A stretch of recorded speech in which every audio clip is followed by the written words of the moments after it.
পূর্বের কথা মোতাবেক এখন থেকে পুরো দেশকে তুফানের হাতে তুলিয়া দেব। সে যা চাইবে পাইবে।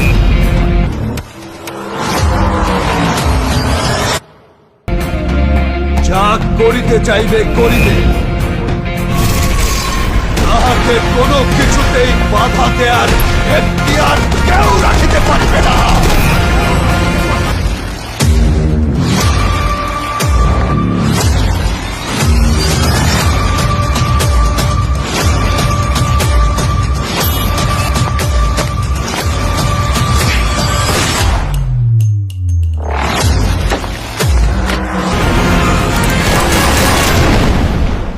আর এর ব্যত্যয় ঘটিলে